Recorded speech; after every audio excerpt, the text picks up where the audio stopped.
अस्सलामुअलैकुम वरहमतुल्लाहि वबरकातुहू। जी अजीज़ तलबा, अभी हम आपके सामने प्रॉब्लम नंबर 6 जो है चैप्टर 2 हमारा चल रहा है, उसके हम प्रॉब्लम डिस्कस कर रहे हैं थर्मोडायनामिक्स का। और प्रॉब्लम नंबर 6 हम डिस्कस करना चाहते हैं। और प्रॉब्लम ये है, एक वेसल है, एक बर्तन है, आप कैपेसिटी, उसकी जो कैपेसिटी है, उसकी जो गुंजाइश है वो 5 क्यूबिक मीटर है, यानी उसका वॉल्यूम जो है वो 5 क्यूबिक मीटर है। ओके, लंबाई चौड़ाई और ऊंचाई, जैसे एक कमरा है मिसाल के तौर पर यूँ ले लें, तो एक जिन्हें कहता है बर्तन है और उसका वॉल्यूम कितना है 5 क्यूबिक मीटर। कंटेंस का मतलब मुश्तमिल है, यानी उसके अंदर जो चीज़ है वो 20 किलोग्राम है। हाफ एन आइडियल गैस है, कोई गैस मतलब है, उसका मैस कितना है 20 किलोग्राम।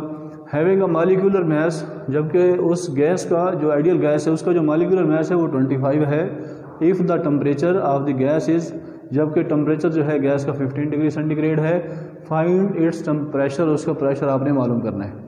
ओके स्टूडेंट्स, तो अजीज़ तलबा, सबसे पहला काम, जैसा कि हम सारे जो है वो करते आ रहे हैं, हमारा सबसे पहला काम क्या होता है कि हम इसका गिवन डाटा लिखेंगे जो हमें दिया गया है। गिवन डाटा, तो गिवन डाटा में आप चेक करें, सबसे पहले क्या है 5 क्यूबिक मीटर। क्यूबिक मीटर से हमें पता चलेगा कि ये वॉल्यूम है, कैपेसिटी है, वॉल्यूम। ओके, तो इसको हम लिखेंगे वॉल्यूम यानी V1।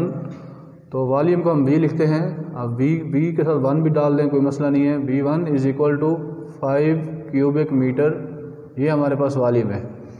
Contains 20 kilogram unit of mass. अब ये बता नहीं रहा कि मैस 20 किलोग्राम, अब हमें पता चल जाना चाहिए कि किलोग्राम जो है वो मैस की इकाई है। इसका मतलब है M इज इक्वल टू, यानी mass of the gas small m is equal to 20 kilogram. जी, mass is equal to 20 kilogram उस गैस का जो है वो मैस है। Ideal gas having a molecular mass, what is it is denoted by capital M। Molecular mass क्या है, उसको बड़े M से हम ज़ाहिर करते हैं। तो so capital M is equal to ये 25 है, जो मॉलिक्यूलर मैस है वो कितना है 25। If the temperature of the gas is 15 degree centigrade, यानी टेम्परेचर को अगर हम लिखें तो T1 लिख देंगे, फर्स्ट टेम्परेचर, इसलिए is equal to 15 degree centigrade. याद रखें अजीज़ तलबा, मैंने पहले आपको बताया हुआ है कि हम डिग्री सेंटीग्रेड इस्तेमाल नहीं करते, बल्कि इसको केल्विन में तब्दील करते हैं। ओके, केल्विन में तब्दील करने के लिए क्या करते हैं 273 प्लस करते हैं। तो 15 प्लस 273, इनको आप प्लस कर लें तो 8 और 3 और 5 8 हो जाएगा, और इससे 7 और 1 8, 288 केल्विन। ये हमारा टेम्परेचर जो है, इन 273 हमने 15 में प्लस किया तो 288 केल्विन हो गया। ओके, फाइंड इट्स प्रेशर, क्या मालूम करना है, प्रेशर मालूम करना है, यानी P1 is equal to question mark, सवालिया निशान। जी अजीज़ तलबा, V1 दिया हुआ है, मैस दिया हुआ है, मॉलिक्यूलर मैस दिया हुआ है, T1 निकालना है, T1 दिया हुआ है, P1 फाइंड करना है। ओके, वेरी सिंपल, कोई ऐसा इशू नहीं है। अभी हम इसको हल करते हैं आपके सामने, देखिएगा ज़रा। तो सोल्यूशन में आप देखें, आपने गौर करना है कि हम क्या करें, जब भी मैस दिया जाए, हाँ जी, ये 20 किलोग्राम मैस है, तो हम कौन सी इक्वेशन लगाते हैं, कैरेक्टरिस्टिक गैस इक्वेशन। गैस का मैस 1 किलोग्राम से कम हो या ज़्यादा हो तो हम कैरेक्टरिस्टिक गैस इक्वेशन लगाते हैं। सो हम यही लगाकर, कैरेक्टरिस्टिक गैस इक्वेशन लगाकर हम इसका प्रेशर फाइंड आउट कर लेते हैं। We know that by using characteristic gas equation का इस्तेमाल करते हुए, we know that P1 V1 is equal to MR T1। ये हमारे पास कैरेक्टरिस्टिक गैस इक्वेशन है। हमें क्या चाहिए, हमें P1 चाहिए, हमें प्रेशर चाहिए। तो आप प्रेशर को एक तरफ रख लें, यानी P1 is equal to MR T1 over dividing by V1। ये V1 इधर आकर डिवाइड हो जाएगा। ये तो फार्मूला बन गया। अब हम देखेंगे कि इसमें हमारे पास जो चीज़ें हमें चाहिए क्या वो मौजूद हैं। M हमें मौजूद है, M कितना है 20 किलोग्राम, हम लगा सकते हैं। R हमें मौजूद नहीं है, R हमारे पास गैस कांस्टेंट मालूम नहीं है। और हम जो एयर के लिए है, यानी 287 जॉल पर किलोग्राम पर केल्विन, वो सिर्फ ओनली फॉर एयर है, वो भी हम नहीं लगा सकते। क्यों? क्योंकि यहाँ उसने कहीं पर नहीं कहा कि ये एयर है, उसने कहा आइडियल गैस है।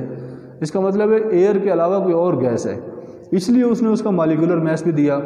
ठीक है, तो हमारे पास R नहीं है। ओके, और फिर हम देखें T1 भी है, V1 देखें V1 भी है, तो हमारे लिए इस मसावात में M भी है, T1 भी है, V1 भी है, लेकिन R नहीं है। तो R हमें कैलकुलेट करना पड़ेगा। ओके, R कैलकुलेट करने के दो फार्मूले हैं। R is equal to CP minus CV, एक फार्मूला ये है, specific heat at constant pressure minus specific heat at constant volume. अगर हम वो लगाते हैं तो CP और CV यहाँ है ही नहीं। ओके, दूसरा फार्मूला हमारे पास है RU is equal to MR, capital M multiply by R, यानी यूनिवर्सल गैस कांस्टेंट बराबर होता है मॉलिक्यूलर मास ज़रब गैस कांस्टेंट R। वहाँ से R हम निकाल सकते हैं। तो अब सबसे पहला काम क्या है, लेट करेंगे, हम लेट करेंगे कैपिटल R यानी गैस कांस्टेंट। जब भी हम इसको हल कर पाएंगे ना, जब R की वैल्यू आएगी तो हम लेट करते हैं, R को निकालते हैं। R निकालने के लिए हम जानते हैं, क्या जानते हैं, यानी we know that RU is equal to M capital M और RU is equal to MR, यानी ये फार्मूला मैंने आपको पढ़ाया हुआ है यूनिवर्सल गैस इक्वेशन के अंदर। ठीक है जी, आप इससे पिछला जो टॉपिक था, आप थ्योरी में जब जाएंगे तो आपको मालूम हो जाएगा कि यूनिवर्सल गैस इक्वेशन में RU बराबर होता है MR, यानी मॉलिक्यूलर मास और गैस कांस्टेंट के हासिल ज़रब को यूनिवर्सल गैस कांस्टेंट कहते हैं।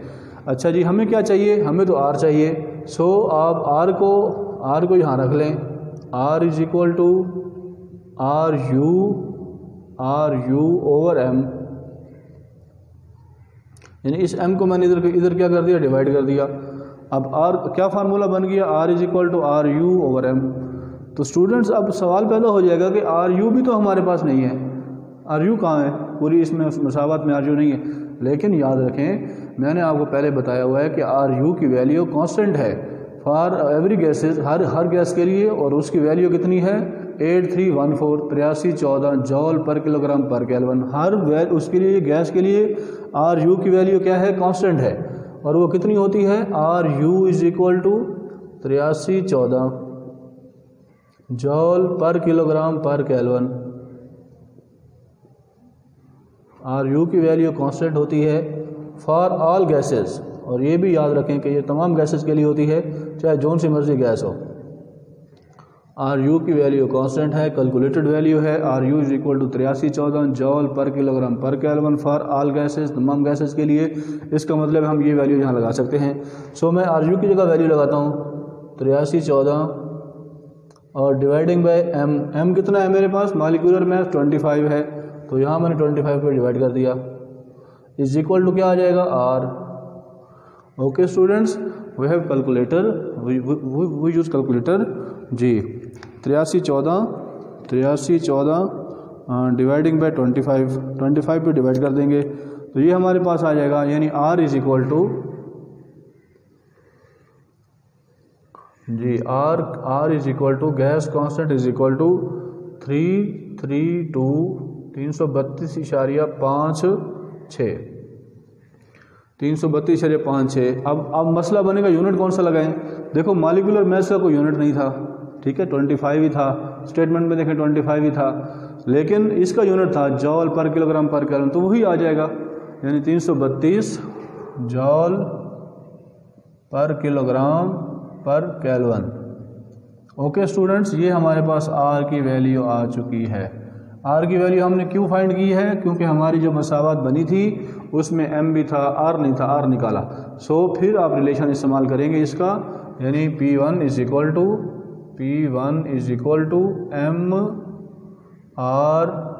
MR T1 ओवर V1, यानी फिर मैंने अगेन वही इक्वेशन लिखी, ये वाली P1 is equal to MR T1 over V1। अब आप इसमें वैल्यूज पुट कर दें जी, इसमें से वैल्यूज देखते जाएं। M की क्या वैल्यू है 20, तो मैं यहाँ लिखता हूँ P1 is equal to M कितना है 20 मैंने पुट कर दिया, मल्टीप्लाई बाय R कितना है, R की वैल्यू आपने निकाली हुई है 332.56, मल्टीप्लाई बाय T1 कितना है, टेम्परेचर यहाँ से देखेंगे हम, ये है 288 केल्विन। सो 288 केल्विन से मल्टीप्लाई कर दें 288 और डिवाइडिंग बाय V1 यहाँ से देखेंगे कितना है भाई, V1 is equal to 5 cubic metre, so dividing by 5।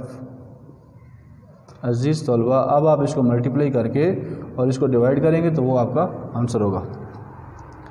क्या करेंगे 20 मल्टीप्लाई बाय 3 जी 20 multiply by 332.56 multiply by 288 is equal कर देंगे और इस पे हम डिवाइड कर देंगे डिवाइडिंग बाय 5 जो है वो डिवाइड कर दिया। तो ये हमारे पास आंसर आ रहा है 383,109.12। ये हमारे पास आंसर आ गया। अब स्टूडेंट सवाल पैदा हो जाएगा कि प्रेशर का यूनिट कौन सा लगाएं, क्योंकि आप ऐसे सिस्टम में चल रहे हैं तो प्रेशर का यूनिट भी ऐसे सिस्टम वाला लगाएंगे। कौन सा? न्यूटन पर स्क्वायर मीटर, न्यूटन पर स्क्वायर मीटर। ओके स्टूडेंट्स, अब अगर आप चाहते हैं कि नहीं सर हमें कैसे पता चलेगा कि ये न्यूटन पर स्क्वायर मीटर आए हैं, ये सवाल आपको पैदा हो सकता है ना, तो आप कैलकुलेट कर लें, इसमें आप वैल्यूज़ लगा लें। हाँ जी, मैस का यूनिट लगा लें, आर का यूनिट लगा लें, टेम्परेचर का यूनिट लगा लें, वॉल्यूम का लगा लें, तो न्यूटन पर स्क्वायर मीटर ही बचेगा। ओके, लेकिन अजीज़ तलबा याद रखें, कभी भी हम ऐसा नहीं करते कि हमें जब प्रेशर दिया जाए तो वो न्यूटन पर स्क्वायर मीटर में नहीं होता, बार में होता है। तो चूँकि हम उसको जवाब देने लगे हैं तो हम उसको बार में देंगे। तो स्टूडेंट्स याद रखें, न्यूटन पर स्क्वायर मीटर से फिर बार में जाने के लिए आप क्या करते हैं 383,109.12 इसको डिवाइड करते हैं 10⁵ के ऊपर, 10 की ताकत 5 के ऊपर अगर हम डिवाइड करेंगे तो ये हमारा आंसर जो है वो बार में आ जाएगा। सो P1 इज इक्वल टू, एक बार में 10⁵ न्यूटन पर स्क्वायर मीटर होते हैं, और जब आप न्यूटन पर स्क्वायर मीटर से बार में जा रहे हैं, बड़ी इकाई की तरफ जा रहे हैं, तो आप डिवाइड कर देंगे 10⁵। तो इसी रकम को मैं तकसीम कर देता हूँ, तकसीम 10⁻⁻। ये अक्सर बच्चों को रेस पावर का पता नहीं होता, बताना ज़रूरी है। तो यहाँ ये कैप का ऑप्शन है, ऐसे कैप, तो कैप दबाएंगे, 5 लिखेंगे, 10⁻5 लिखा जाएगा, इज इक्वल करेंगे तो 3.83 बार। ये हमारे पास बार के अंदर जो है वो आंसर आ चुका है। तो अजीज़ तलबा, न्यूटन पर स्क्वायर मीटर को फिर बार में बताना है। क्यों? स्टूडेंट सवाल करते हैं मुझसे, अक्सर पूछते रहते हैं, आप भी पूछें, आपको भी सवाल बनता है कि बार में क्यों बता रहे हैं जब वो उसमें आ गया। नहीं, जब बताना है तो बार में, जब कैलकुलेट करना है तो ऐसे सिस्टम में। ओके जी, thank you so much. Please write down. अस्सलामु अलैकुम वरहमतुल्लाहि वबरकातुहू।